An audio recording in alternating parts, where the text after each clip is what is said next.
You'd be hard-pressed to find anyone who did not agree that the members of the armed forces are brave. There are many benefits that members of the military receive, deservingly so. But there are still some benefits out there that certain members receive while others don't. Hazardous duty pay is one such benefit, and while the Explosive Ordnance Disposal, or EOD unit, receives it, other deserving units, such as military working dog handlers, or K-9, don't.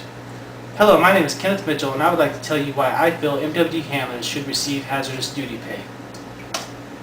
In a perfect world, there would be no war, and no one would have to lose any loved ones in the battlefield. But this isn't a perfect world, and we are at war. Over 30,000 members of the coalition have lost their lives in battle. Of those, 14 EOD members have died in Iraq. The latest when 37-year-old Tech Sergeant Walter M. Moss of Houston, Texas passed away. There have also been 11 K-9 handlers who have lost their lives in Iraq since July of 2007, when the first dog handler since Vietnam died.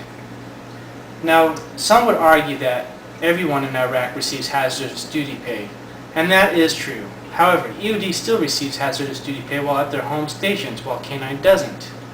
The ruling on why one would receive hazardous duty pay is that it is given for performing hazardous military duties.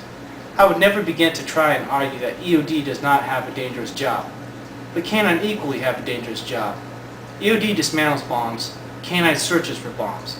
EOD will detonate one bomb per month, the minimum required to receive hazardous duty pay for the job. Yet K-9 will use their explosive kit, consisting of 7 real-world bombs, at least 4 times a month for training. Training requirements is not the only reason K-9 should receive hazardous duty pay like EOD does.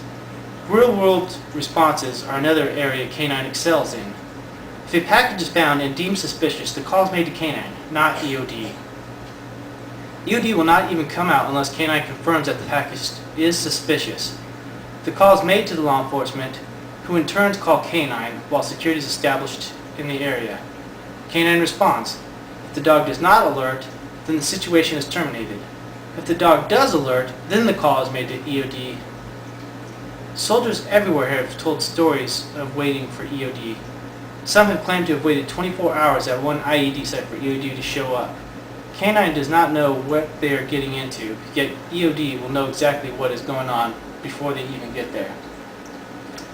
I do not argue that EOD deserves hazardous duty pay. They receive it and they deserve it. They have a very dangerous job and they do a great job at it. However, I find it wrong that K-9 does not receive hazardous duty pay when it is clear that their job is equally dangerous. K-9 put themselves in danger before EOD even shows up. They will go into this area 30 minutes prior to detonation on a real bomb threat and 30 minutes after detonation time, while EOD may not even be on scene yet. EOD receives hazardous duty pay. Military working dog handlers should receive it as well. Thank you for your time.